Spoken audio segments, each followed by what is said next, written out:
صلی اللہ علیہ وسلم نے فرمایا 7 آدمی قیامت کے دن اللہ کے عرش کے سائے میں ہوں گے. 7 یظلہم اللہ فی ظلہ یوم لا ظل الا ظلہ. فرمایا 7 ایسے مخصوص افراد ہیں جس دن اللہ کے سائے کے سوا کوئی سایہ نہیں ہوگا. اللہ ان کو لاکھوں کروڑوں کے مجمع سے نکال کے ان 7 قسم کے افراد کو الگ سے عزت دیں گے, پروٹوکول دیں گے, بھائی تم آ جاؤ یہاں پہ. آپ بتاؤ, کہیں آپ لائن میں کھڑے ہوئے ہو بل جمع کرانے کے لیے, دھوپ میں کھڑے ہوئے ہو, اور جو بل جمع کرنے والا ہے وہ آپ کا جاننے والا نکلا ہے اور آپ کو آنکھ مارے, بولے تم سائڈ سے آ جاؤ لائن توڑ کے, کتنی خوشی ہوتی ہے اس وقت؟ ہوتی ہے کہ نہیں ہوتی؟ میں ابھی سعودی عرب سے جب آ رہا تھا نا الخبر میں, تو وہ ایک تو ہماری پگڑی اور وہ اسٹائل ایسا ہوتا ہے, شکل سے پتہ چل جاتا ہے پاکستانی ہے. تو عربوں کی کوشش ہوتی ہے کوئی چندہ بندہ, وہ سمجھتے ہیں کہ شاید چندہ مانگنے آئے ہوئے ہیں مولوی صاحب یہاں, تو ویسے ہی عزت نہیں ہوتی انسان کی. تو میں الخبر ایئرپورٹ پہ بہت لمبی لائن تھی اور فلائٹ کا ٹائم ختم ہو گیا تھا. مجھے یہ تھا کہ مسئلہ خراب نہ ہو جائے. وہ عرب آپ کو پتہ ہے ہوتے بھی بڑے سخت ہیں, وہ ہلا شلا کر کے چلو چلو کو وہ بولتے ہیں شلو. ہمارے حضرت بڑی نقل اتارا کرتے تھے عربوں کی, بڑی محبت سے فرماتے تھے, وہ کہتے ہیں شلو شلو, یہ تو ان کی زبان سے نکلتا نہیں نا. تو مجھے یہ ڈر ہو گیا کہ اب یہ کیا کریں گے, شلو چلو نکلو یہاں سے. اور ان کو سمجھانا, اونٹ کو رشے میں بٹھانا آسان ہے, ان کو بات سمجھانا مشکل ہے. یہ نہیں مانے گا بھائی, تو بڑا مسئلہ ہو جائے گا. وہ اللہ کی قدرت کہ وہ کوئی جاننے والا نکل آیا. وہاں ہمارے کوئی ریلیٹیو تھے, انہوں نے فون کیا اس کو, تو وہ چل کے آیا, بھائی مولوی طارق صاحب کدھر ہیں؟ میں نے کہا میں ہوں. اس نے کہا چلو چلو. مجھے شرم بھی آ رہی تھی کہ لوگ, کیونکہ میں نے تو نہیں ان سے نہیں کہا, مجھے یہ تھا کہ میرا نمبر بات کا ہے, یہ تو غیر اخلاقی حرکت ہے. لیکن میں نے کہا بھائی میں نے خود تو نہیں کہا نا اس کو. پھر وہ جب وہ لطیفہ یاد آیا کہ وہ ایک مولوی صاحب چوری کے خلاف بیان کرتے تھے کہ بھائی چوری حرام ہے, اسلام میں چوری حرام ہے, گھر میں فاقے پڑتے تھے ان کے. تو وہ کیا ہوا, ایک دن بیوی نے کہا بھائی گھر میں کھانے کو کچھ بھی نہیں ہے, تو انہوں نے کہا پڑوسیوں کی مرغی چرا لو. بیوی نے کہا کہ آپ تو خود چوری کے خلاف اتنے بیانات کرتے ہیں, یہ مرغی چرا کے لائیں گے, یہ جائز ہوگی؟ کہنے لگے ہم صرف شوربے سے کھائیں گے, ہم بوٹی نہیں کھائیں گے. ٹھیک, شوربے سے کھائیں گے. چوری کی تو مرغی ہوگی نا, ہم شوربے سے کھائیں گے, بوٹیاں واپس کر دیں گے ان کو. بیوی نے کہا چلو بھائی ٹھیک ہے, آپ بڑے ہیں, جانتے ہیں زیادہ. اب جب سالن پک کے تیار ہو گیا تو بیوی کیا کر رہی تھی, وہ ہانڈی نا سے شوربہ الٹ رہی تھی اور چمچ سے بوٹیوں کو پیچھے کر رہی تھی. تو مولوی صاحب نے کہا جو خود سے آ رہی ہے آنے دو, جو خود سے آ رہی ہے وہ آنے دو. تو ہم نے بھی کہا کہ بھائی ہم نے تو نہیں اس سے کہا نا, وہ خود ہی آنکھ مٹکا کر کے بلا رہا ہے آ جاؤ, تو جو خود سے آ رہا ہے جانے. تو ڈر بھی یہ تھا کہ فلائٹ ہی مس نہ ہو جائے. تو کیا بات کر رہا تھا یار میں, کہاں سے کہاں چلی جاتی ہے بات. وہ تو 7 آدمیوں کی یہ بات یہاں کہاں سے آ گئی. خیر میں عرض کر رہا تھا کہ رسول اللہ, ہاں میں عرض کر رہا تھا کہ دیکھو آپ لائن میں کھڑے ہوئے ہو, لمبی لائن ہے, آپ کو پتہ ہے آدھا گھنٹہ لگے گا, 1 گھنٹہ لگے گا, مگر کس قدر کوفت ہوتی ہے انسان کو. اور ایسے میں کوئی تعلق والا مل جائے اور کہے بھائی سائڈ سے آ جاؤ, آپ کتنی خوشی ہوتی ہے انسان, خوشی بھی ہوتی ہے اور عزت بھی ہو جاتی ہے. اب وہ دوسرے مجھے دیکھ رہے تھے نا کہ یہ جا رہا ہے, لگ رہا ہے کہ یہ کوئی شاہی خاندان کا آدمی ہے, تو وہ عزت بھی ہوتی ہے انسان کی, بھائی یہ کوئی. پھر لوگ ایسے ترس کے دیکھ رہے ہوتے, ترسا کے دیکھ رہے یار ہمارا بھی جگاڑ کرا دو. تو اتنی تھوڑی سی عزت پہ اور اتنی تھوڑی سی ٹینشن ختم ہونے پہ اتنی خوشی ہوتی ہے. آدھا گھنٹہ کی لائن تھی, 1 گھنٹے کی لائن تھی.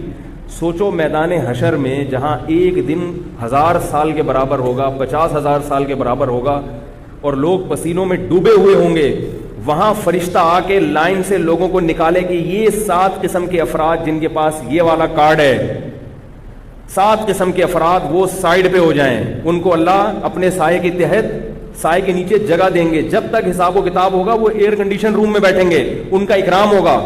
اور اللہ کا سایہ پتہ نہیں کیا ہو, سایہ کیسا ہوگا, کتنا خوشنما سایہ ہوگا, کیسی اس میں لطف ہوگا, یہ تو اللہ ہی جانتا ہے.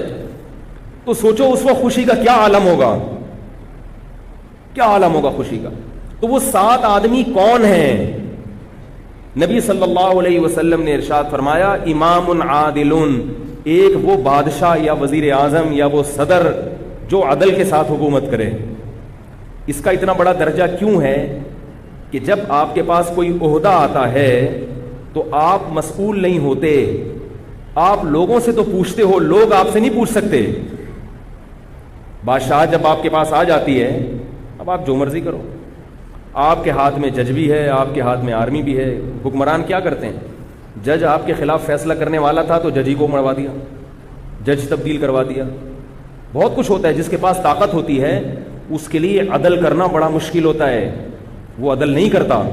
اس لیے نبی نے فرمایا کہ وہ جتنے بادشاہ ہوں گے نا میدان حشر میں کھڑے ہوں گے, ان میں جس نے عدل کیا ہوگا, جو بہت تھوڑے ہوں گے, خلفائے راشدین ہوں گے, عمر ابن عبدالعزیز ہوں گے, عادل بادشاہ تو بہت کم گزرے ہیں, ان کو تو انگلیوں پہ گنا جا سکتا ہے. تو آپ صلی اللہ علیہ وسلم نے فرمایا ان لوگوں کو اللہ کیا کریں گے؟ اپنے عرش کے سائے میں جگہ دیں. ان کو بولیں گے تم لائن سے ہٹ جاؤ, نکل جاؤ. ایسا سختی کا عالم ہوگا کہ لوگ یہ کہیں گے ہمیں جہنم کی آگ میں پھینک دو, مگر اس حساب کے میدان سے نکالو ہمیں. انتظار جو ہے نا, انتظار, اس کی کوفت بہت زیادہ ہوتی ہے. انسان کو پتہ ہی نہیں کہ میرا رزلٹ کیا ہے. آپ نے دیکھا ہوگا نا, رزلٹ اناؤنس نہیں ہو رہا تو لوگ کہتے ہیں بھائی ایک طرف تو ہو نا معاملہ. بچہ جب گم جاتا ہے, اللہ نہ کسی کے بچے کو گمائے, گم جاتا ہے تو ماں باپ کیا کہتے ہیں؟ بھائی موت کی خبر آ جائے نا, یہ ہمارے لیے آسان ہے. گم جائے تو ساری زندگی انتظار کی کوفت کہ پتہ نہیں کب آئے گا کب آئے گا. تو وہ کہتے ہیں مر جائے یہ آسان ہے, کم از کم تسلی تو ہو جائے گی نا بھائی یہ ہونا تھا. تو میدان حشر کی سختی میں لوگ کہیں گے کہ جہنم میں پھینک دیا جائے ہم کو, کیونکہ وہ تو جہنم دیکھی نہیں ہوگی نا ابھی. اس کوف سے نکالو ہمیں. سوچو اس وقت جب اللہ کی طرف سے اعلان ہوگا کہ عادل امام, اور دوسرا کون؟ فرمایا وَشَابٌ نَشَأَ فِي عِبَادَةِ اللَّهِ عَزَّ وَجَلَّ. عادل امام بننا تو میرے اور آپ کے اختیار میں نہیں ہے. پورے ملک میں ایک صدر ہوتا ہے, ایک وزیر اعظم ہوتا ہے, جو نہ میں ہو سکتا ہوں نہ آپ ہو سکتے. یہ والا آپشن ہمارے پاس, بولو بھائی. اس لیے کہہ رہا ہوں کہیں آپ ایسا نہ ہو کہ جنت کی جانے کے شوق میں وزیر اعظم بننے کی کوشش کرو, کچھ بھی حاصل نہیں ہوگا. میں بھی نہیں بن سکتا اور آپ بھی نہیں بن سکتے. بس جو بننے والے ہیں انہیں کو سدھارنے کی کوشش کرو. دوسرا آپشن کیا فرمایا؟ شاب نشأ فی عبادت اللہ عز وجل. وہ نوجوان, شاب کا لفظ کسے پتہ ہے عربی میں کسے کہتے ہیں؟ 15 سال سے لے کر 30 سال. علامہ ابن حجر رحمہ اللہ تعالی لکھتے ہیں شباب کی عمر 15 سال سے شروع ہوتی ہے اور 30 سال تک زمانہ شباب کا چلتا ہے. شباب یعنی بھرپور جوانی. 30 سے 40 بھی جوان ہوتا ہے, مگر وہ جو امنگیں ہوتی ہیں وہ آہستہ آہستہ ٹھنڈی پڑنا شروع ہو جاتی. 15 سے 30 سال کی جو عمر ہے نا, یہ بالکل عہد شباب. اس میں نبی نے فرمایا کہ جو نشأ فی عبادت اللہ, وہ اس کی جوانی جو پروان چڑھے وہ اللہ کی عبادت میں, یعنی اس عمر میں اللہ کی عبادت کرتا ہو. اس عمر میں واٹس ایپ پہ بیٹھنا آسان, فیس بک پہ گھنٹوں گھنٹوں لڑکیوں سے چیٹنگ کرنا آسان. میں نے بتایا تھا نا, فیس بک پہ کچھ لڑکے بیٹھے ہوئے تھے, ثنا نام کی کوئی آئی ڈی سے کوئی انٹر ہوا, سارے آ گئے ایک دم. جب دیکھا ثنا آئی ہے بھائی, تو غفور بھائی بھی, کلیم بھائی بھی, وسیم بھائی بھی, سب ایڈ ہو گئے. سب نے خیریت پوچھنا شروع کر دی اور سنائے. سارے جناب جنگل کی آگ کی طرح خبر پھیلی. کسی نے ثنا سے پوچھا کہ آپ کا پورا نام کیا ہے؟ اس نے کہا ثناء اللہ. ستار لیفٹ, غفور لیفٹ, وسیم لیفٹ, ایک ایک کر کے سارے کھسکنا شروع. تو یہ جو عمر ہے نا 15 سے 30 سال, اس میں شہوت سر پہ سوار ہوتی ہے. اس کے علاوہ کوئی کام کرنے کا دل نہیں چاہتا. ہر وقت بس یہ فلمیں, ڈرامے, انٹرنیٹ, لڑکیوں سے دوستیاں, چکر بازیاں. اور اگر کوئی ان گناہوں سے بچتا بھی ہے تو وہ لڑکوں سے دوستی لگا کے اسنوکر کلب میں بیٹھا ہوگا سارا دن, کرکٹ کے میچز دیکھتا رہے گا, تبصرے کرتا رہے گا, آج اس نے اتنے چھکے مارے, آج اس نے اتنے چوکے مارے. کیا نتیجہ ملے گا بھائی؟ اس نے چھکے مار کے قوم کو جتوا دیا, تو جیتنے کے بعد بھی آپ ویسے کے ویسے. پاکستان اگر ہر ورلڈ کپ میں جیتا ہوتا تو بھی آج اتنی روٹیاں ہم کھا رہے ہوتے جتنی کھا رہے ہیں, اتنے ہی صبح پراٹھے کھاتے جتنے آج. اس سے کوئی عملی زندگی کا اس سے کوئی تعلق نہیں. تو خام خواہ کی چیزوں میں وقت کی بربادی. ایسے موقع پر اپنے آپ کو عبادت کے لیے فارغ کر لے اگر کوئی نوجوان, تو اللہ کو اس نوجوان پہ بہت پیار آتا ہے کہ بھرپور جوانی کا وقت جو یہ کرکٹ کے میچز میں ضائع کر سکتا تھا, فضول تبصروں میں برباد کر سکتا تھا, خام خواہ کی اسنوکر کلب میں اور ڈبو میں اور پان میں اور گٹکوں میں. دیکھو نا لڑکوں کو پوری رات کٹر کے ڈھکن پہ بیٹھے رہتے ہیں.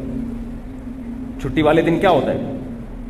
میں نے کچھ لڑکوں کو ایک دن پیر کی صبح کو دیکھا، اتوار کی صبح کو دیکھا کہ فجر میں آئے ہیں سارے لائن. میں نے کہا یار بڑا تقویٰ ہے آپ سب 8-10 افراد کا جو فجر میں اٹھ کے ماشاءاللہ آپ لوگ کہہ رہے ہیں ہم سوئے نہیں، یہیں بیٹھے ہوئے تھے گٹر کے ڈھکن پہ پوری رات. ہم نے کہا چلو یار اب نماز ہی پڑھ لیں، آج تو پڑھیں کم از کم. پوری رات بیٹھ کے وقت ضائع باتیں. اس عمر میں بڑا مزہ آتا ہے. تو اس عمر میں اگر کوئی اللہ کی عبادت میں وقت گزار لے تو ظاہر ہے کہ اللہ اس کو زیادہ نوازتے ہیں. اور یہ بات یاد رکھو، جس نے ابتدائے جوانی میں قربانی دے دی دین کے لیے، کوئی گناہ چھوڑ دیا، بڑا گناہ، کسی سے عشق ہو گیا، اللہ کی خاطر اس معشوق سے تعلق کو ختم کر دیا، کوئی لت پڑ گئی بیہودہ فلمیں دیکھنے کی، یا اور کوئی غلط ایکٹیویٹیز میں پڑ گیا، خواہشات نفسانیہ کا غلام بن گیا، زنا میں پڑ گیا، اس عمر میں اگر اس نے توبہ کر لی اور توبہ پر قائم رہا تو ابتدائی عمر میں جو توبہ کرتا ہے صرف آخرت کا فائدہ نہیں ہوتا، اللہ اس کو دنیا میں بھی بہت نوازتے ہیں اور اس کو مقتدا اور رہبر بناتے ہیں. جو نوجوان ابتدائی جوانی میں توبہ کرے گا، توبہ تو 99 سال میں بھی مقبول ہے، مگر 99 سال میں توبہ کرو گے اپنی ذات کو فائدہ ہوگا، بس دین کا کام نہیں لیں گے. اللہ ابتدائی جوانی میں گناہ چھوڑ دیے، اللہ مقتدا اور رہبر بنا دیتے ہیں. اس زمانے میں یہ ہمارا مشاہدہ تجربہ ہے، اللہ اس کو مقتدا اور رہبر بنا دیتے ہیں، خاندان میں عزت عطا فرما دیتے ہیں، اس سے کام لیتے ہیں اللہ تعالیٰ بہت. تو اس لیے جوانی کی ابتدا میں ہی یو ٹرن لے لو. اس امید پہ توبہ کو مؤخر مت کرو کہ یار جب 40 کے ہو جائیں گے، جب 50 کے ہو جائیں گے، جب 60 کے ہو جائیں گے تب توبہ کریں گے. یہ حماقت اور بیوقوفی ہے. ابھی فائدہ ہے، اللہ عرش کے سائے میں جگہ دیں گے. اور اس لیے بھی کہ یہ بات خوب یاد رکھیں اچھی طرح کہ ابتدائے جوانی میں جیسے گناہ کا جوش بہت زیادہ ہوتا ہے، توبہ کا جذبہ بھی بہت زیادہ ہوتا ہے. میں اس کی ایک مثال دیتا ہوں، نئی گاڑی اس کی اور پرانی گاڑی کی. دیکھو نئی گاڑی کا ایکسیلریٹر کتنا زبردست ہوتا ہے نا، ذرا سا پاؤں آپ نے ایکسیلریٹر پہ رکھا اور گاڑی زوں کر کے بھاگی. نہیں آ رہی سمجھ میں میرا خیال ہے. او بھائی کبھی نئی گاڑی تو چلایا ہے؟ بیٹھے ہو کبھی؟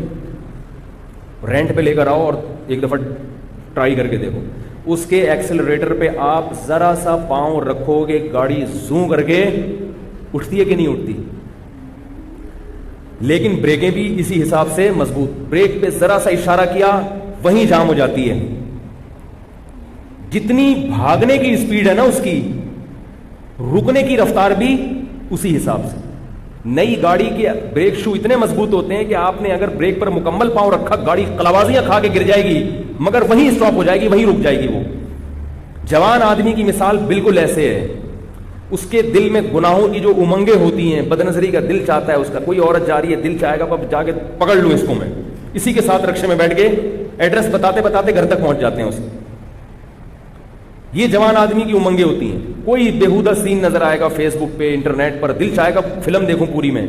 جوش ایسا ہوتا ہے اس کے اندر، بہت مشکل ہے نظر کی حفاظت. لیکن جتنا اس کے اندر جوش ہے نا، اگر وہ اس خواہش کی مخالفت کرنا چاہے تو اس کی بریکیں بھی اتنی مضبوط ہوتی ہیں. میں نہیں کہہ رہا، یہ بڑے بڑے علماء نے، بزرگوں نے لکھا ہے یہ.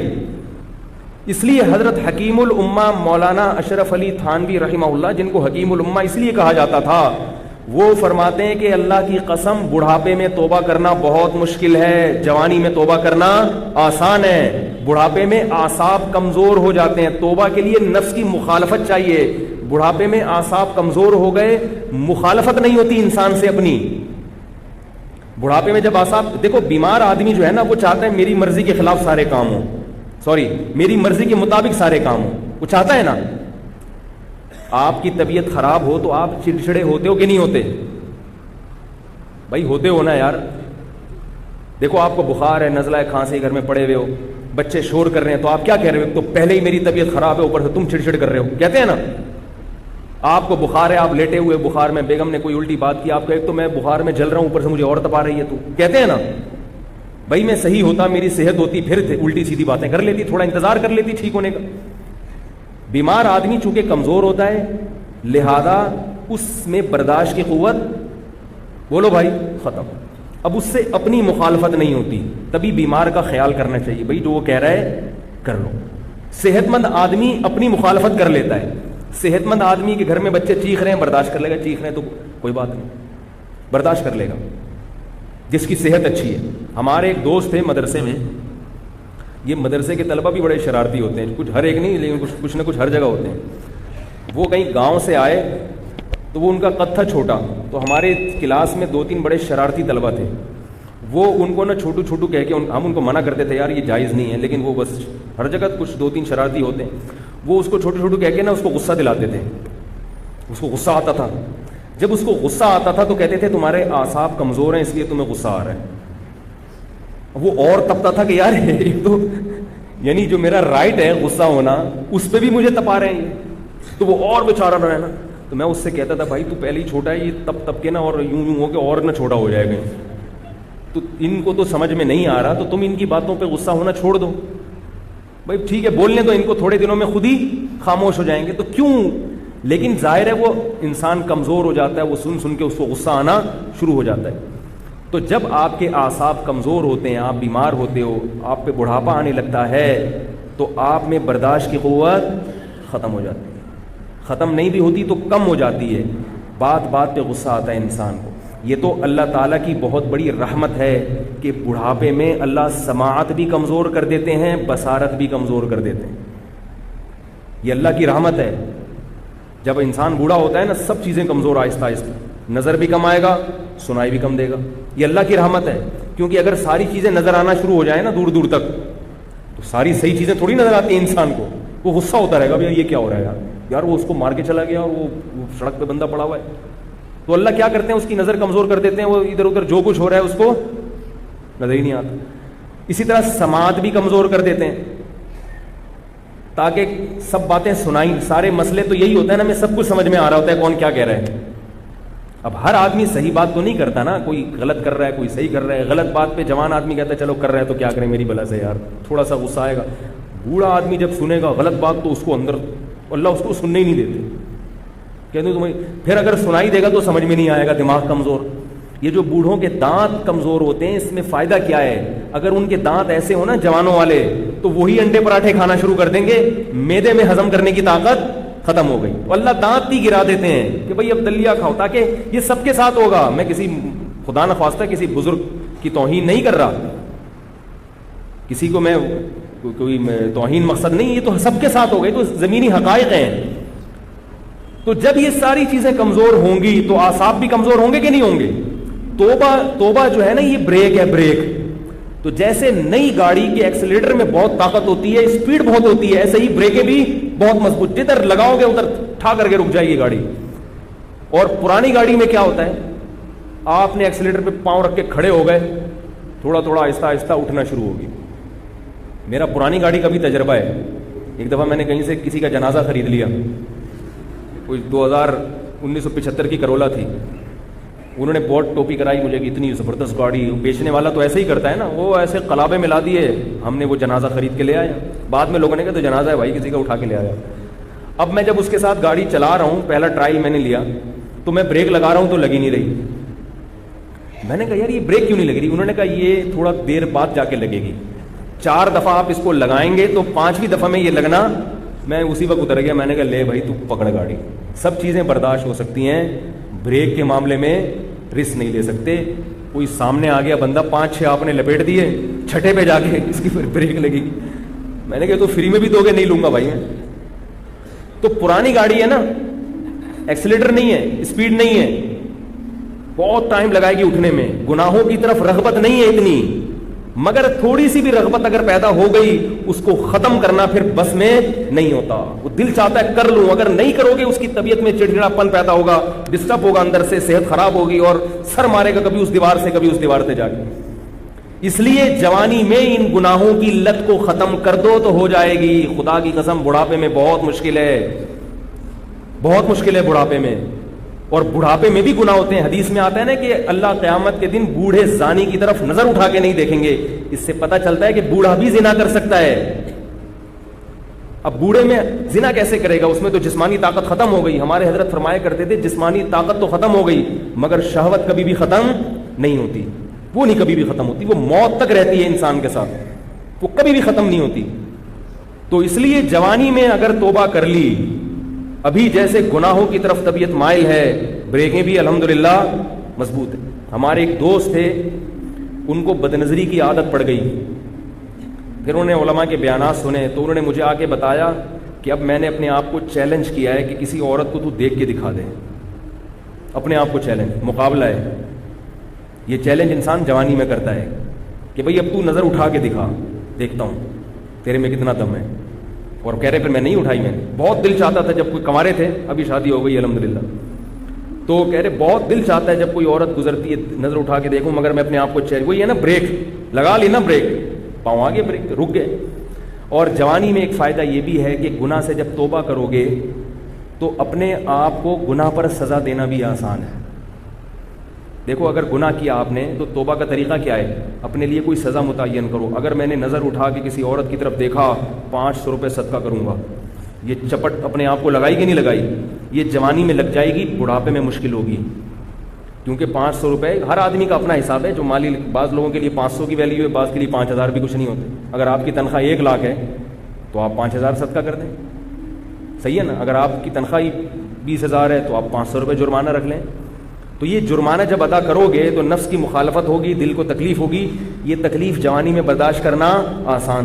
بڑھاپے میں اگر پیسے دیے تو ہارٹ اٹیک سے مرنے کا خطرہ ہوگا. 500 روپے چلے گئے میرے، 100 روپے چلے گئے میرے. اور یہ حدیث سے ثابت ہے مضمون. نبی صلی اللہ علیہ وسلم، جو میں جتنی باتیں کر رہا ہوں نا یہ قرآن و حدیث سے ثابت ہیں. نبی صلی اللہ علیہ وسلم نے ارشاد فرمایا، صحیح حدیث ہے، سنو غور سے. فرمایا یحرم ابن آدم ویشب فیہ اثنتان الحرص علی المال وطول العمل. بہت اہم حدیث ہے. میں سمجھتا ہوں محمد صلی اللہ علیہ وسلم کی نبوت کی بہت بڑی دلیل ہے یہ حدیث. یہ الفاظ نبی کی زبان کے علاوہ کسی اور زبان سے جاری ہو ہی نہیں سکتے. اتنی گہری علم کی بات ہے اس میں. یہ تو بڑے بڑے ماہر نفسیات آج تحقیق کے بعد اس بات کو ثابت کرتے ہیں، اور وہ بھی اتنے خوبصورت الفاظ میں ثابت نہیں کرتے. اتنے خوبصورت ورڈنگ اور اتنے پیارے الفاظ میں اس مضمون کو ثابت کیا.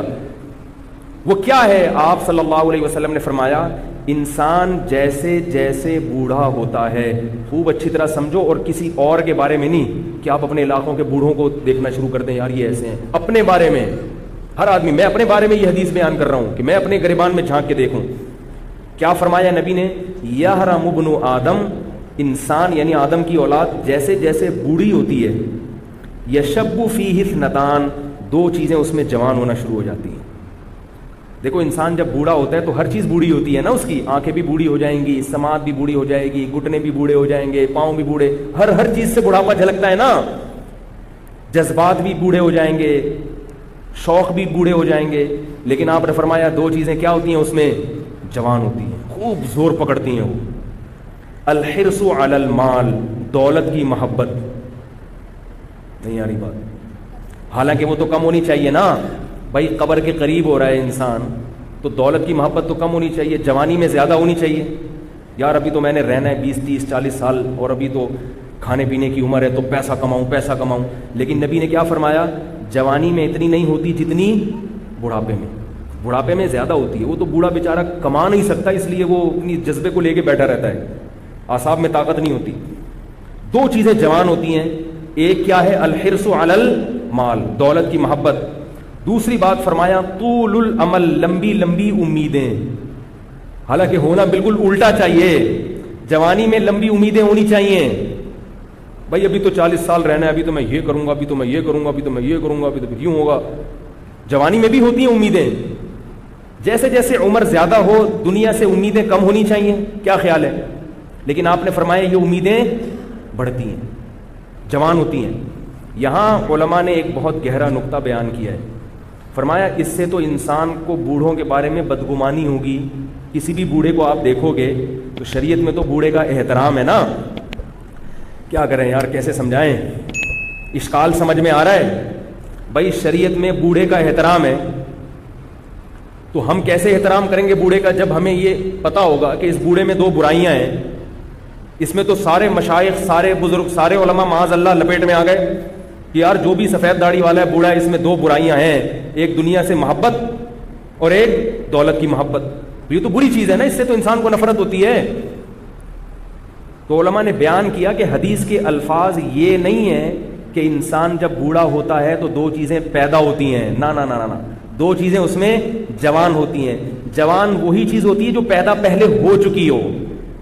تو کیا مطلب، اگر جوانی میں یہ چیزیں تھیں تو بڑھاپے میں کم نہیں ہوں گی، بڑھیں گی. جوانی میں تھیں ہی نہیں تو پھر بڑھاپے میں جوان نہیں ہوگی، کیونکہ پیدا ہی نہیں تھی. تو جو چیز ہے ہی نہیں تو وہ جوان اور بوڑھی کہاں سے ہوگی. اگلی دفعہ میں فوج کو بلاؤں گا سمجھانے کے لیے. پولیس تو کئی دفعہ بلائی ہے مگر سمجھ میں نہیں آیا. تو اس حدیث سے پتہ کیا چلتا ہے؟ کیسے نپے تلے الفاظ ہیں نبوت کے. کوئی حرف بھی نبی کی زبان سے ایسا نہیں نکلا جس کو آپ پکڑ کے اس پہ اعتراض کر سکیں. کوئی حرف نہ ہمارے نبی کی زبان سے ایسا نہیں نکلا. حضرت حکیم اختر صاحب رحمہ اللہ تعالی فرمایا کرتے تھے علوم نبوت یہ دلیل نبوت ہیں. نبی کی جو تعلیمات ہیں نا، یہ تعلیمات خود نبی کے نبی ہونے کی دلیل ہیں. 1400 سال پہلے جب نہ لکھنا پڑھنا آپ صلی اللہ علیہ وسلم جانتے تھے، نہ کوئی ایسی چیزیں سائنس اور ٹیکنالوجی اور ایسے جو ہے فلسفہ وجود میں آیا تھا، اور پیدائشی یتیم ان کی زبان سے اللہ نے کیسے الفاظ نکلوائے. تو اس حدیث سے کیا پتہ چلتا ہے کہ جوانی میں ان دو برائیوں کو ختم کر لو تو بڑھاپا اچھا گزرے گا. جوانی میں اگر ختم نہیں کی اور یہ سوچا کہ یار ابھی تو میں جوان ہوں، کوئی بات نہیں یار، ابھی تو مجھے امیدیں لگانے دو، ایک پلاٹ میں بحریہ ٹاؤن میں لے لیتا ہوں، 10 پلاٹ گلشن معمار میں لے لو، 2-4 اگر ادھر ہو جائیں تو پھر ایسا کروں گا شیخ چلی کی طرح منصوبے بنا رہا ہے بیٹھ کے. کسی نے سمجھایا بھائی تو اپنی قبر کو دیکھ، بولے بھائی جب 40 45 50 کے ہو جائیں گے ایک قبر کے قریب تو پھر دیکھ لیں گے قبر کو. تو حدیث میں اس نظریے کی نفی ہے کہ نہیں پھر نہیں دیکھے گا. ابھی 20 پلاٹ جمع کرنے کا شوق ہے نا، تو جب تھوڑا بوڑھا ہوگا تو 40 پلاٹ کا شوق پیدا ہو جائے گا. یہ بڑھے گا، کم نہیں ہوگا. ابھی سے ختم کر لو اس کو، ابھی بریک لگا دو. بعد میں بریکیں فیل ہیں. نئی گاڑی ہے ابھی بریک لگا لو، ٹھیک ہے نا. گاڑی کے پرانا ہونے کا انتظار کرو گے تو بریک شو بھی پرانے ہو چکے ہوں گے. 25-30 بندوں کو مار کے چوتھی دفعہ میں جا کے لگے گی، اور وہ بھی جب لگائے. ورنہ تو آج کل ایسی بریکیں فیل ہوتی ہیں بڑھاپے میں پھر سیدھا ہی نہیں ہوتا انسان. اس کی ایک اور دلیل جو میں دعویٰ کر رہا ہوں، اس کی ایک اور دلیل، یہ تو حدیث سے دلیل ہے، بزرگوں کے اقوال سے دلیل، ایک مشاہدے سے دلیل. مشاہدہ بھی تو ایک دلیل ہے نا. دیکھو جیسے گناہگار گناہوں سے توبہ کرتا ہے، ایسے ہی کافر جو توبہ کرتا ہے وہ کس جرم سے کرتا ہے؟ کفر سے. یہ بھی تو ایک جرم ہے نا کفر، جس پہ اس کو قربانی دینی پڑتی ہے. اور کافر کی قربانی مسلمان کی قربانی سے زیادہ ہے، کیونکہ کافر جب قربانی دیتا ہے اسے پورا خاندان چھوڑنا پڑتا ہے، اپنا پورا مذہب تبدیل کرنا پڑتا ہے، وراثت سے محروم ہونا پڑتا ہے. ایک عیسائی اگر مسلمان ہو گیا اب اسے عیسائیوں کی وراثت نہیں ملے گی. بیوی کا نکاح، بیوی نے اگر اسلام قبول نہیں کیا نکاح ختم ہو جائے. عیسائی عورت کا تو خیر برقرار رہتا ہے، لیکن اگر اس کے اپوزٹ ہو، مرد جو تھا وہ عورت مسلمان ہو گئی اور مرد عیسائی ہے، اور مرد نے اسلام قبول نہیں کیا تو نکاح ختم ہو جائے گا. تو کتنی بڑی قربانی ہے عورت کے لیے، کتنی بڑی قربانی. ہندو کے لیے بہت بڑی قربانی ہے اپنے مذہب کو چھوڑنا، عیسائی کے لیے بہت، اور ان کی عورتوں کے لیے تو اور بڑی قربانی ہے، کیونکہ عورت تو پورے خاندان سے کٹ جاتی ہے، بچوں سے محروم ہو جائے. میں ایسی عورتوں کو جانتا ہوں، عیسائی عورت نے اسلام قبول کیا، بچے باغی ہو گئے، شوہر نے چھوڑ دیا، خاندان نے نکال دیا اس کو، مگر اللہ کے دین پر ڈٹی رہی ہے مضبوطی سے. یہ عورتوں کی قربانی ہے. تو یہ بھی تو بریک ہے نا کہ جس کفر میں اور جس عیاشی میں جا رہے تھے اس عیاشی سے واپس ٹرن لے لیے. تو کافروں میں جو اسلام قبول کرنے کا ریشو ہے وہ 99.99% جوانوں میں ہے، بوڑھوں میں نہیں ہے. حالانکہ بوڑھے کے لیے توبہ کرنا آسان ہے، اس نے ساری زندگی شباب کباب میں گزار دی. اب اگر وہ 90 سال میں اسلام قبول کرتا ہے تو اسلامی تعلیمات کو فالو کرنا بہت آسان ہے اس کے لیے. سود کھانے کے لیے منہ میں دانت ہی نہیں ہے. اب تو حلال کھانے کے لیے دانت نہیں ہے تو سود کہاں سے کھائے گا وہ.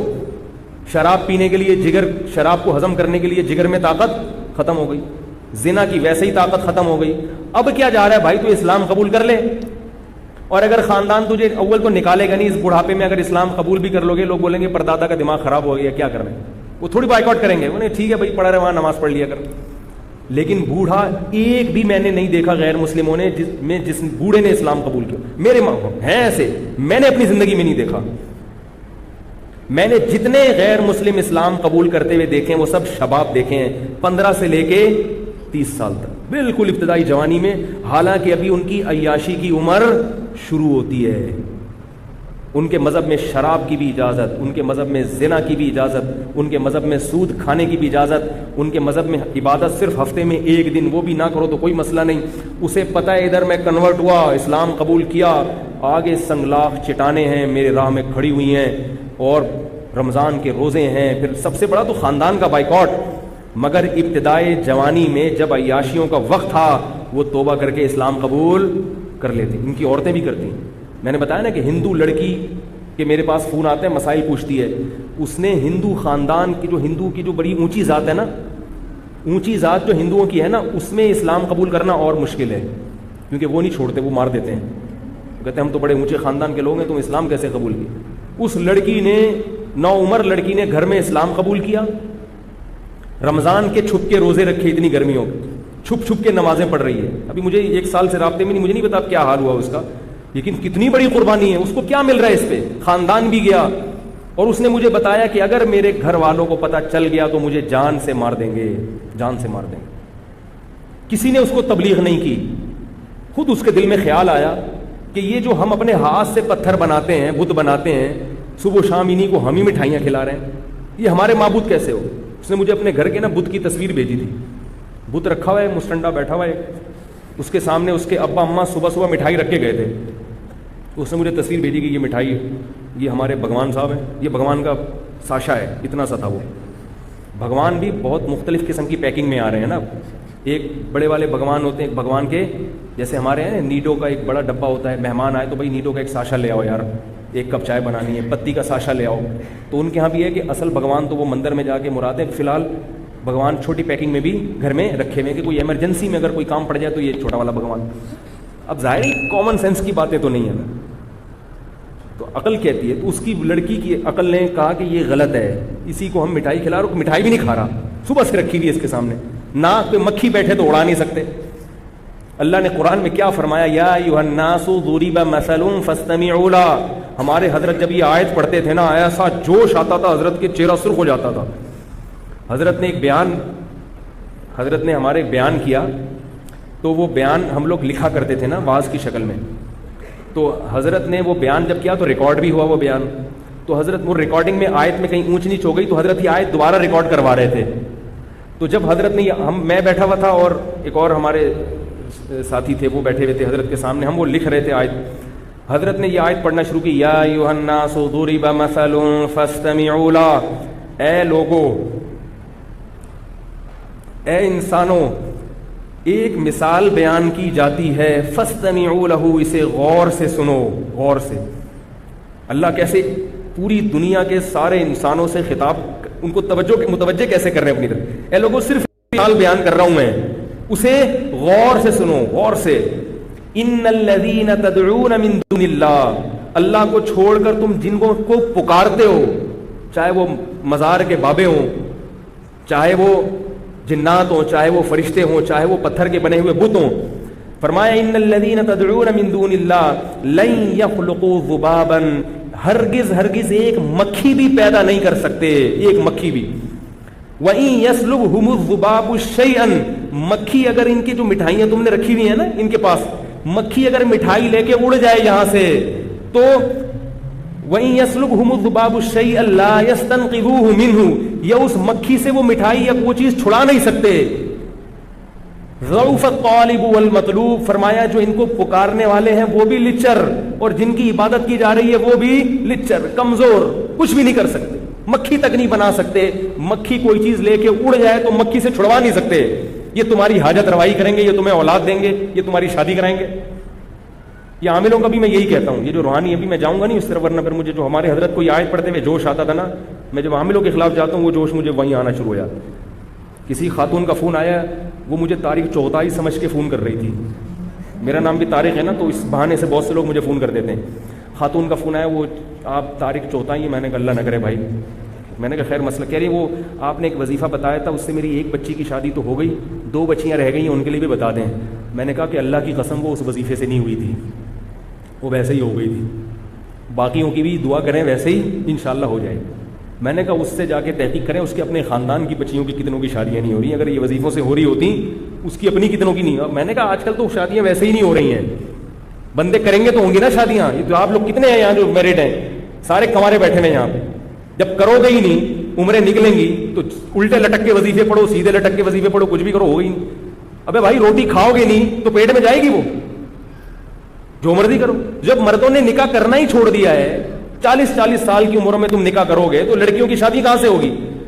اور ماں باپ اپنے بیٹوں کو شادی کرنے نہیں دیتے, لڑکے کو کہاں کرنے دیتے ہیں شادی, اور روتے ہیں کہ ہماری بیٹیوں کا رشتہ نہیں آ رہا. تو بھائی اس لیے نہیں آ رہا کہ دوسرے کے باپ بھی اپنے بیٹے کو شادی نہیں کرنے دے. ایک چھوٹی سی بات کہتا ہوں, وہ موضوع آ جائے تو چھوٹی سی, پھر میں اصل موضوع کو بس سمیٹتا ہوں کہ آپ ذرا گچی پکڑ کے رکھیں اس کی. آج کسی کا فون آیا کہ وہ ہماری کوئی خاتون تھی, وہ بیوہ ہو گئی تھی, یہ ہو گیا تھا, فلانا ہو گیا تھا, اب بڑی مشکل سے ان کا ایک جگہ رشتہ طے ہو گیا ہے, 1 سال کے بعد شادی ہے. تو میں نے کہا 1 سال کے بعد کیوں ہے؟ کہہ رہے ہیں وہ لڑکا کہہ رہا ہے کہ میں پہلے اپنے پاؤں پہ کھڑا ہو جاؤں. میں نے کہا آپ لوگوں کی طرف سے تو دیر نہیں ہے نا. کہنے نہیں, لڑکا کہہ رہا ہے میں پہلے گھر بنا لوں, میں کمرہ بنا لوں, میں یہ کر لوں. میں نے کہا ان کے گھر میں کوئی کمرہ نہیں ہے؟ کہنے ہاں وہ ہے. میں نے کہا کیا وہ کھاتے نہیں ہیں؟ بھی کھاتے ہیں, صبح ناشتہ بھی. تو میں نے کہا اگر آپ لوگوں کی طرف سے یہ شرط ہوتی نا کہ نہیں ہم اپنی بہن کو یا بیٹی کو اس حالت میں نہیں بھیجیں گے, اس کے لیے پہلے ڈیفینس میں بنگلہ بھائی ہر ایک کا اپنا ایک معیار ہوتا ہے نا لڑکی والوں کا, تو سمجھ میں آتا ہے کہ بھئی آپ اس کنڈیشن میں بھیجنے پر آمادہ نہیں ہو. اگر آپ آمادہ ہو اور سامنے والا آمادہ نہیں ہے, وہ بہت بڑا بیوقوف ہے. وہ کہنا تو بہت بیوقوف بہت ہلکا لفظ ہے اس کے لیے, لیکن کیا کریں بھئی, تقدس بھی تو ہے نا کوئی مسجد کا, اور اسی پہ کلپ آ جائے گا. تو پاگل ہے بھائی. جب مرد کو عورت کی ضرورت زیادہ ہوتی ہے, میں نے کہا 1 سال وہ بندہ بیوی کے بغیر, عورت کے بغیر گزارا کیسے کرے گا؟ ہماری سمجھ میں نہیں آتا بھائی. اس ماحول میں جب تمہیں لڑکی خود اپنے حقوق سے دستبردار ہو رہی ہے, وہ کہہ رہی ہے کہ بھائی میں اسی روکھی سوکھی میں تمہارے ساتھ گزارا کر لوں گی, تو لے آؤ یار, فوراً لے آؤ جا کے. بولو بھائی ٹھیک ہے, اور کیا چاہیے, گھر بھی بنتا رہے گا, تنخواہ بھی ہوتی رہے گی. یا تو وہ راضی نہ ہوتی نا.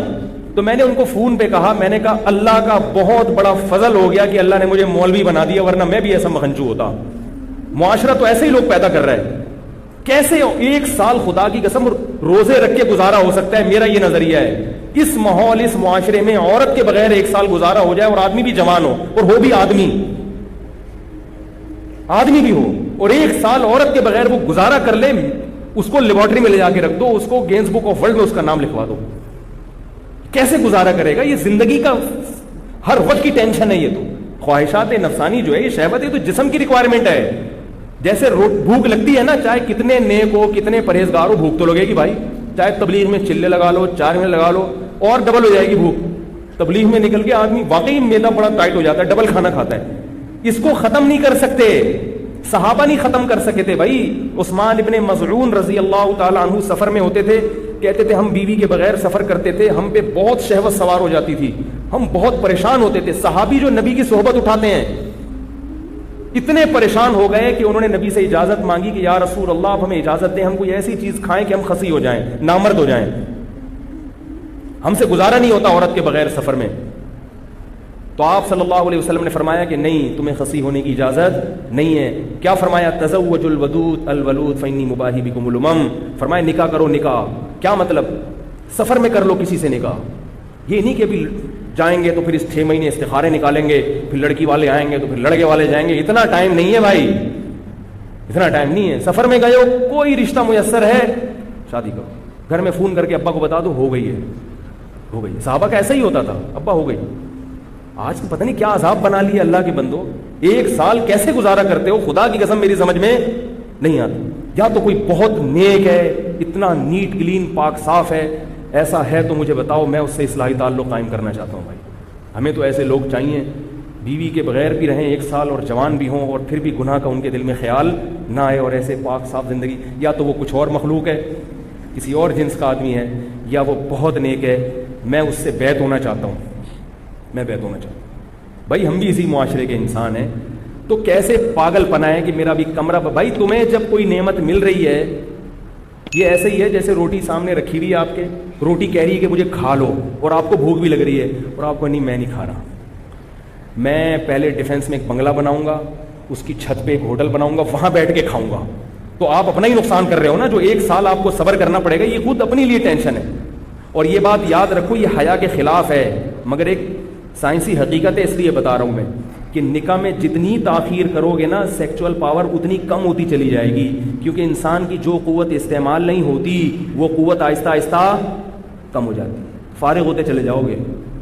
یہ میڈیکلی آپ کو جسمانی نقصان ہوتا ہے، کیونکہ جو قوت آپ کی استعمال نہیں ہو رہی نیچرل طریقے سے، گناہوں میں نہیں، حلال اور نیچرل جو طریقہ ہے اگر نہیں ہوگی تو آہستہ آہستہ آپ کی جسم اس معاملے میں کمزور، اوپر سے بڑے ہٹے کٹے ہو گئے، باڈی بلڈر بنا ہوا ہے، کٹس دکھا رہا ہے لوگوں کو، لیکن اندر سے کیا ہو جائے گا، مردانہ قوت اس میں آہستہ آہستہ ختم ہو جائے گی، کیونکہ جو قوت استعمال نہیں ہو رہی تو وہ قوت ختم ہو جاتی ہے. آپ چلنا چھوڑ دو تو آپ کی ٹانگیں مفلوج ہو جائیں گی کہ نہیں ہو جائیں گی، کیونکہ ٹانگوں کا کام ہے چلنا، اگر آپ نے ٹانگوں سے چلنے کا کام نہیں لیا تو ٹانگیں کیا ہو جائیں گی، سننا چھوڑ دو گے تو سماعت ختم ہو جائے گی، دیکھنا چھوڑ دو گے بصارت ختم ہو جائے گی. تو اسی طرح اللہ نے جو انسان میں ایک ڈیزائرز رکھی ہیں اگر یہ استعمال نہیں ہوں گی تو آہستہ آہستہ کمزور ہوتے چلے جاؤ گے. خیر میں جلدی سے وہ موضوع سمیٹتا ہوں، کیا بات چلی.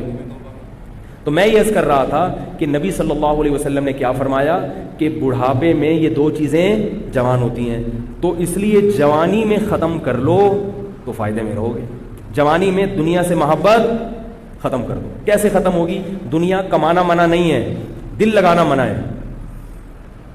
وہ کیسے، بڑا لمبا موضوع ہے، جلدی سے سمیٹ کے بس ختم کرتا ہوں. خلاصہ اس کا یہ ہے کہ انسان جب اپنے اوپر یہ چیز مسلط کر لیتا ہے نا کہ دنیا مسافر خانہ ہے، سفر ہے، تو پھر دنیا سے محبت خود بخود اس کو ختم ہو. پھر جو چیز آ رہی ہے ٹھیک ہے، نہیں آ رہی تو بھی ٹھیک ہے. جیسے ٹرین میں آپ سفر کر رہے ہو، لاہور اترنا ہے، آپ نے سیٹ مل گئی، لیٹنے کی جگہ مل گئی، ٹھیک ہے. آپ نے کچھ چیزیں منگوائیں، مل گئی، ٹھیک ہے. اگر نہیں ملی تو یہ نہیں کہ کھڑکی سے چھلانگ لگا کے خودکشی کر لو گے، تھوڑی سی صلواتیں سناؤ گے حکومت کو، یار ہم نے ٹکٹ پورا دیا اور ہمیں صحیح جگہ نہیں ملی، کھڑکی والی سیٹ نہیں ملی، یہ نہیں ملا، وہ نہیں ملا، چک چک کرتے بہرحال آرام سے بولے کہ چلو یار لاہور اتر کے دیکھیں گے. لوگ جب بس میں جاتے ہیں، لانڈی جا رہے ہیں یہاں سے W11 لانڈی جاتی نہیں ہے میرا خیال ہے، لیکن اب اگر جو مزہ لانڈی کی مثال کا ہے وہ کسی اور جگہ کا نہیں ہے، اور W11 کی مثال کا جو مزہ ہے، تو اس لیے میں نے جو چیز نہیں ہوتی پھر بھی ان دونوں کو مثالوں میں جمع کر دیا. ہمیں مزے سے مطلب ہے، ہمیں اس سے کیا مطلب ہے. وہ ایک شاعر نے شعر کہا کہ گر مصور تیری صورت کھینچے، ایک شاعر نے پہلا مصرع کہا اپنی محبوبہ کی شان میں، گر مصور تیری صورت کھینچے، تو اس نے تقاضا کیا کہ اس کا دوسرا مصرع ملاؤ، یعنی دوسرا ایسا ہونا چاہیے نا کہ مصور اگر تیری صورت بنانا چاہے تو اتنی خوبصورت ہے کہ وہ بہت عرصہ لگے گا اس کو بنانے میں. تو یہ دوسرا مصرع شاعر نے تقاضا کیا کہ بھئی جوڑ کا لے کر آؤ، کوئی گر مصور تیری صورت کھینچے. تو دوسرے شاعر نے کہا گر مصور تیری صورت کھینچے تو اسے اس کام کے لیے 2.25 مہینے چاہیے. ٹھیک ہے، یہ شعر ہے. اس نے کہا یہ کیسا شعر ہے؟ اس نے کہا جو مقصد تھا مفہوم تھا ہو گیا نا بھائی، یعنی یہ 2 منٹ کا کام نہیں ہے، 2.25 مہینے لگیں گے. اتنی خوبصورت ہے تو کہ اگر وہ تیری صورت بنانے بیٹھے، اس نے کہا 1.25 کی کیا پخ لگانی، تو 2 ہی کہہ دیتا یا 3 کہہ دیتا. تو ہمیں بھی مضمون سے مقصد ہے. اب آپ لانڈی جا رہے ہیں، W11 میں بیٹھ کے، سیٹ مل گئی تو بھی ٹھیک ہے، نہیں تو آدمی پائیدان پہ سفر کر کے گزر جاتا ہے. یار یہاں سے اترنا ہے، لانڈی جانا ہے، وہاں اپنا ایئر کنڈیشن روم ہے، آرام سے بیٹھیں گے. اب یہ تھوڑی کہ آپ کو پائیدان پہ جگہ ملی ہے تو آپ ٹینشن لے رہے ہو، یار میری تو زندگی تباہ ہو گئی. لوگ فون کرتے ہیں مجھے، حضرت پریشانیوں میں گھر گیا، اور کہاں اللہ غفور ہے، کہاں اللہ رحیم ہے، کہاں گیا وہ اللہ، میں تو ساری زندگی میری تو ٹینشن میں ہی گزر گئی، ہائے یہ ہائے یوں. میں نے کہا مر جا بھائی تو. ایسے ہی کہتا ہوں. ایک صاحب کا میرے پاس فون آیا، میں خودکشی کر رہا ہوں اور میں تو یہ اور اللہ کو برا بھلا کہنا شروع کر دیا. میں نے پہلے محبت سے اس کو سمجھایا ہے، میں نے کہا ایسا نہیں ہوتا، اللہ کے بندو تمہیں کھانے کو ملتا ہے، تمہیں رات سونے کو مل جاتی ہے، وہ موج مستی اور کیا چاہیے بھائی. نبی نے کیا فرمایا، جس کو 2 وقت پیٹ بھر کے روٹی مل جائے، رات کو سونے کی جگہ مل جائے اور جسم کسی بڑی بیماری سے محفوظ ہو، اللہ نے گویا پوری دنیا کی دولت سمیٹ کے اس کو دے دی ہے. باقی سب غریبی چل رہا ہے، باقی سب یہ دوڑ ہے کہ یار اس کے پاس تو اتنی بڑی گاڑی ہے، میں رکشا کیوں چلا رہا ہوں. یہ صرف مقابلہ ہے. یہی رکشا اگر پرانے زمانے میں کسی کو دے دیا جاتا تو وہ کسی کو سلام نہیں کرتا. ٹھیک ہے نا، وہ سلام نہیں کرتا کسی کو. پرانے زمانے کی گاڑیاں دیکھی ہیں بادشاہوں کی، وہ پرانی ایسی پھٹی جیسی گاڑیوں میں جا رہے ہوتے تھے اور لوگ جھک جھک کے سلام کر رہے ہوتے تھے. وہ گاڑی اب کوئی بیٹھ کے سفر تو کرے. یہ صرف کمپٹیشن میں. تو اگر دنیا کو مسافر خانہ سمجھ لو گے تو کمپٹیشن کا تصور دماغ سے نکل جائے گا، کیونکہ منزل سب کی کیا ہے؟ قبر ہے۔ وہ جو کرولا میں جا رہا ہے 25 لاکھ کی 40 لاکھ کی، مرے گا وہ بھی محمد شاہ کے قبرستان میں آپ کے ساتھ والی قبر میں آ جائے گا، اس کے ساتھ رکشے والا ہوگا، اس کے ساتھ کوئی بریگیڈیئر ہوگا، ادھر موچی کی قبر ہوگی، ادھر کوئی قصائی لیٹا ہوا ہوگا، ادھر جناب کوئی وزیر اعظم کی قبر ہوگی، ادھر کسی کلر کی خبر ہوگی۔ اندر جانے کے بعد سب حساب کتاب، بولو بھائی، اوپر سے 21 توپوں کی سلامی ہوتی ہے، اندر سے کچھ بھی نہیں ہوتا۔ اندر سب کی میتیں ایک جیسی ہوتی ہیں، سب کی آنکھیں ابل کے باہر آئی ہوئی ہوتی ہیں، سب کی کیڑے اتنے ہی ہوتے ہیں۔ کیڑے یہ نہیں دیکھتے کہ 17 گریڈ کا آفیسر تھا تو اس کو ذرا چھوٹی ٹائپ کے کیڑے ہونے چاہیے، اس پہ مکوڑے کم ہونے چاہیے۔ بھائی یہ صرف سانس جب تک چل رہا ہے اس وقت کی کہانی ہے، ادھر سانس رکا، ادھر آپ کی عزت، شہرت، دولت سب دھڑام سے نیچے۔ ایسے جیسے W11 سے تو آدمی پھر بھی تمیز سے اترتا ہے نا، یہاں دھکا دے کے نکالا جائے گا آپ کو، کھڑکی سے اٹھا کے باہر پھینکیں گے، یہ ایسا سفر ہے۔ W11 سے اپنی مرضی سے اترتے ہو، اپنی مرضی سے اترتے ہو، یار یہ والے گیٹ سے اتروں، یہ والے گیٹ سے اتروں، ادھر سے جا رہے ہو تو کہتے کنڈکٹر کہتے نہیں ادھر سے گھوم کے جاؤ، اپنی مرضی سے آپ اترتے ہو، اور یہاں آپ کو دھکا دے کے نکالا جائے گا۔ آپ نہیں چاہ رہے ہوگے کہ میں مروں، آپ کو کہ یار میرے اتنے بنگلے ہیں، میری اتنی گاڑیاں ہیں، یہ ہے اور یہ، ابھی میں کہاں سے مر سکتا ہوں یار۔ رپورٹ تو یہ ہے کہ ابھی میرے مرنے کا کوئی مناسب نہیں ہے ابھی۔ اگر فرشتہ ہم سے موت سے پہلے مشورہ لے تو کہ بھئی آپ کا کیا خیال ہے، اب آپ کو مر جانا چاہیے، تو ہم میں سے کوئی ایسا ہے جو کہے گا کہ ہاں مناسب یہی ہے؟ کوئی کہے گا؟ 100 سال بھی عمر ہو جائے تو ہم کہیں گے یار ابھی فی الحال مناسب نہیں ہے، ابھی مناسب یہی ہے کہ میں زندہ رہوں۔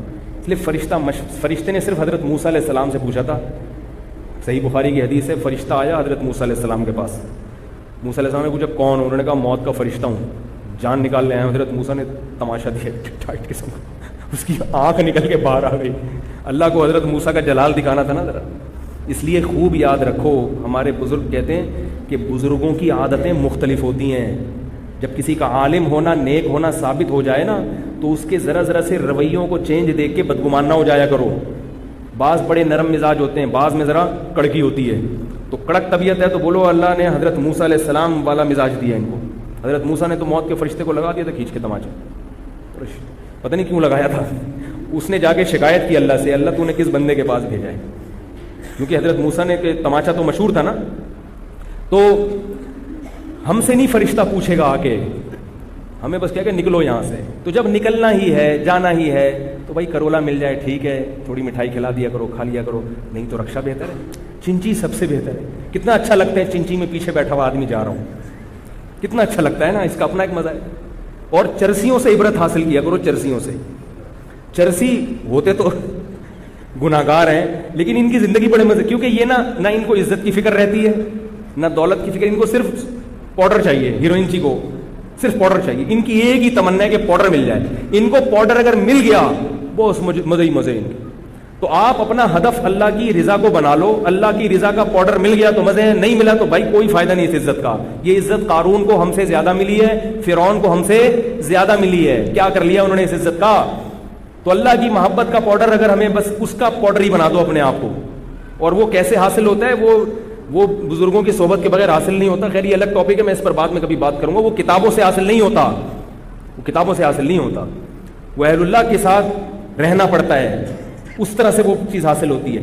تو وہ چرسی ہیروئن چی ایک بیٹھا ہوا تھا نا، بار بار بتاتا ہوں کتنے مزے کی زندگی ہوتی ہے کہ ہیروئن چی برساتی نالے میں بیٹھا ہوا تھا، برساتی نالوں کے اندر ہی بیٹھتے ہیں نا، یہ جا کے نالے کے، جب برسات نہیں ہوتی تو یہ نالے کو ٹھیا بناتے ہیں، اور پائپ میں پاؤڈر ڈال کے پی رہا ہے، تو گانا گا رہا ہے، کہہ رہا ہے میں پائپ کے منہ میں ہوں اور میرے منہ میں پائپ ہے۔ تو کہہ رہا ہے دیکھو کیا خوبصورت زندگی ہے، ایسی کسی کی زندگی نہیں ہوتی کہ